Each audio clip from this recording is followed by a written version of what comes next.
Alors, on va vous donner des conseils, notamment c'est notre invité qui va le faire, docteur Nathalie Chapiro. On va vous donner des conseils pour que vos enfants ne vous stressent pas plus, ou du moins que vous ne stressiez pas vos enfants.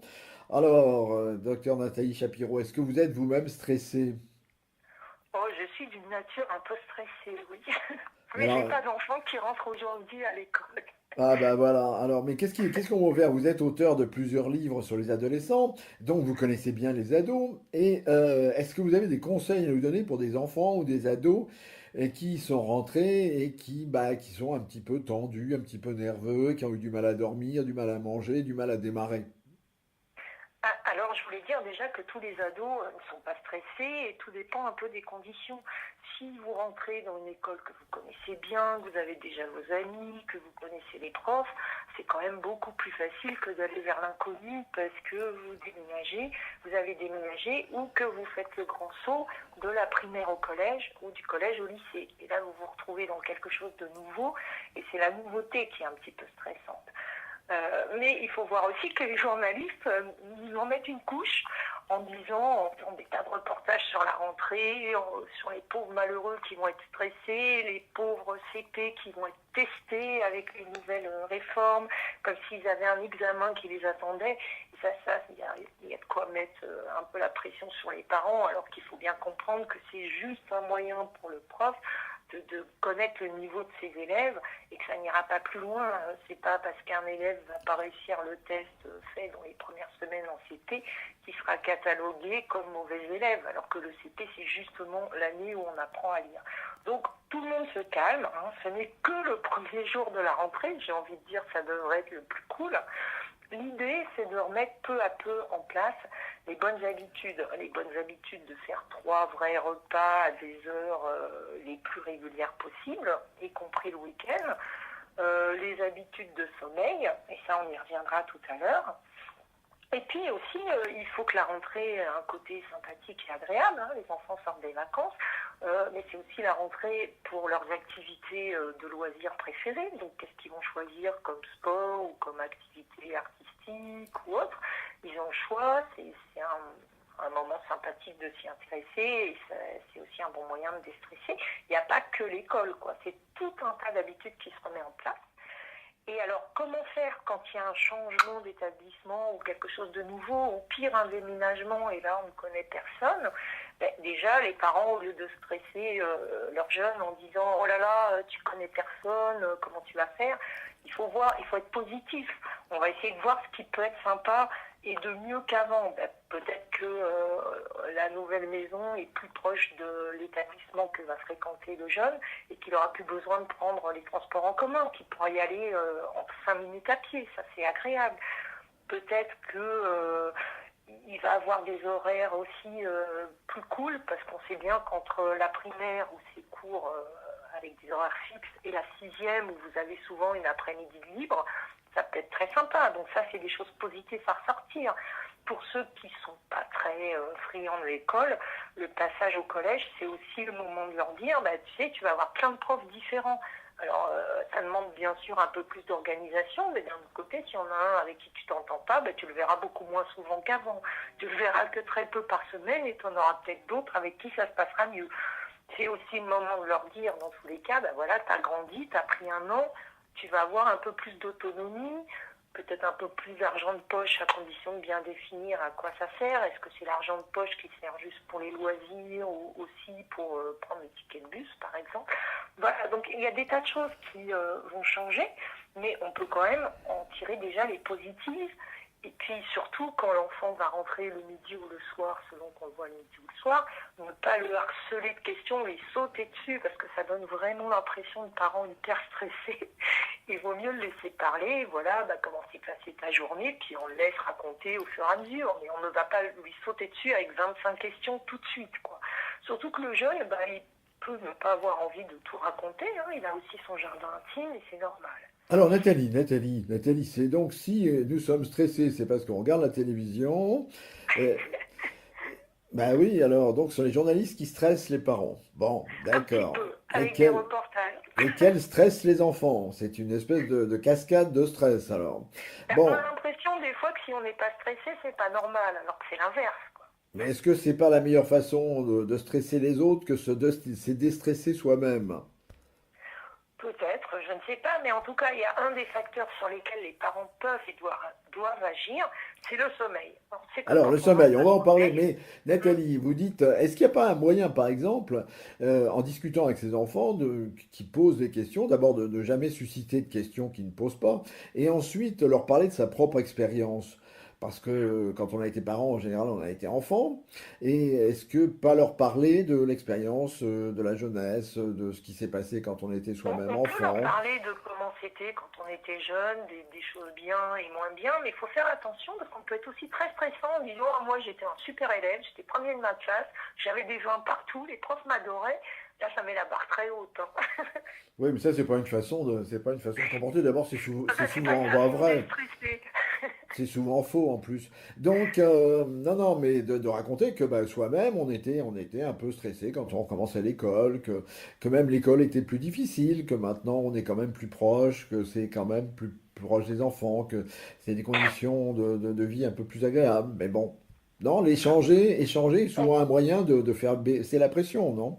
On peut aussi comparer avec l'école des grands-parents, qui était encore plus rigide. Hein. Il y avait la règle sur les doigts des élèves qui bavardaient. Il y avait des choses qui ont changé quand même. Bon, alors vous avez dit Toujours. une chose importante, je crois, c'est que pour qu'une rentrée se passe bien, il faut que les enfants dorment bien. Voilà, il faut qu'ils retrouvent de la régularité. Donc 3 repas à heure régulière, y compris le week-end. C'est pas à un quart d'heure près, hein, il ne s'agit pas d'être psychorigide, Trois mais repas, c'est la c'est le petit régularité. Voilà. déjeuner, le déjeuner et Oui, le dîner. oui, voilà, et puis un goûter pour quand il rentre. Mais surtout, c'est le sommeil, parce que qu'est-ce qui a le plus changé Bon, c'est vrai qu'il y a moins de repas pris en famille, ça c'est une chose, mais ce qui a le plus changé, c'est le temps de sommeil de nos enfants, parce qu'ils sont hyper connectés la nuit. Il y a les portables, il y a les ordinateurs, il y a les tablettes, et même quand ils s'en servent pas, c'est là que c'est important. Le simple fait de les laisser en veille, ça émet de la lumière bleue, et cette lumière bleue, elle a des effets sur notre cerveau et des effets qui ont été démontrés par des études récentes.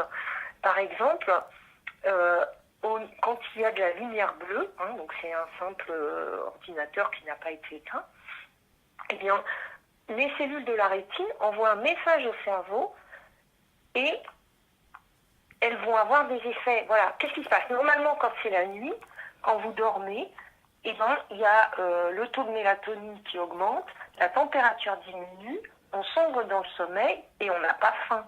Mais quand vous avez la lumière bleue, ben, la lumière bleue des ordinateurs, donc des portables, des tablettes, elle a les mêmes effets que le rayon du soleil, c'est-à-dire qu'elle va stimuler les cellules de la rétine qui, elles, envoient un message au cerveau pour demander l'effet inverse, c'est-à-dire qu'elles vont demander la baisse de production de mélatonine, l'augmentation du taux de cortisol et de gréline. Et ça se traduit par quoi? Ben, ça entraîne un réveil plus précoce et ça donne faim. Donc, quels sont les impacts? Ben, les ados qui sont exposés le soir, ça a été montré, hein, à une seule heure de lumière bleue, c'est pas beaucoup, on sait qu'il y en a qui font beaucoup plus. Au lieu de la nuit noire, ils ont un taux de mélatonine qui chute de 23%. Quand l'exposition dure 2 heures, c'est 38%. Et ça fait quoi? Bon, les altérations du sommeil, on s'en doute, mais un gros risque de prise de poids. Et on sait qu'on a quand même une génération qui a des soucis avec le poids. Donc, le soir, si avec un seul conseil, de tous les conseils à donner, on éteint, on enlève de la chambre, même c'est mieux, tous les appareils qui émettent de la lumière bleue.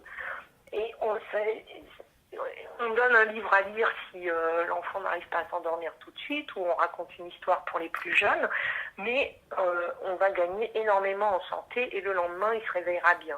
Il n'y aura pas d'impact sur sa mémoire, et la mémoire, c'est important quand même pour les apprentissages.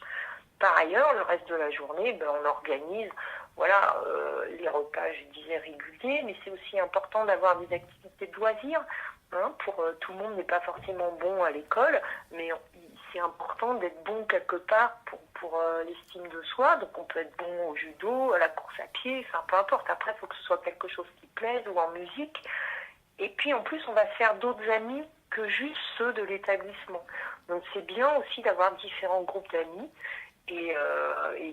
Voilà, c'est des mini-sociétés. Et puis ça participe à l'effet moins de stress. Donc le docteur Shapiro est définitivement pas d'accord avec le portable sous l'oreiller. Non, c'est vraiment. Alors déjà, le portable sous l'oreiller, il émet des ondes, hein, c'est des ondes courtes, mais s'il est sous l'oreiller, ça va direct au cerveau. Ça, c'est pas bon du tout. Et il émet de la lumière bleue. Et voilà, et sur l'oreiller, il émet de la lumière bleue, qui a aussi les impacts qu'on vient de décrire, voilà, qui sont des impacts qui n'étaient pas trop connus avant, mais dont il faut tenir compte parce que on Et va donc créer vous des dites qu'il y a eu gamins. des études scientifiques qui l'ont démontré. Oui, il y a une étude récente qui a montré ces altérations avec les taux que j'ai cités.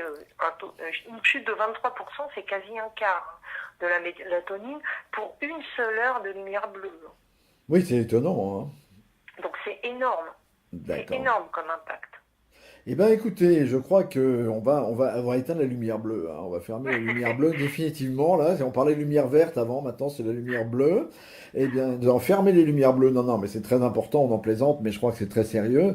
Et c'est vrai que c'est quelque chose qui est très facile à faire, finalement. Un bon conseil. Et en plus, c'est anxiogène parce que le gamin qui, au lieu de dormir, s'il a sa lumière bleue allumée, ça veut dire qu'il consulte Internet. Qu'est-ce qu'il consulte? Peut-être Facebook.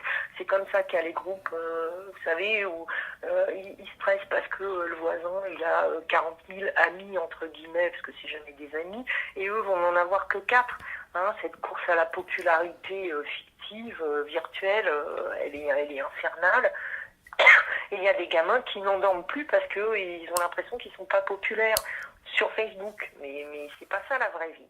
Ok. Eh bien, écoutez, Nathalie Shapiro, je crois que vous nous avez donné des bons conseils. Si on en veut d'autres, on peut lire vos livres. Le dernier qui vient d'être réédité s'appelle...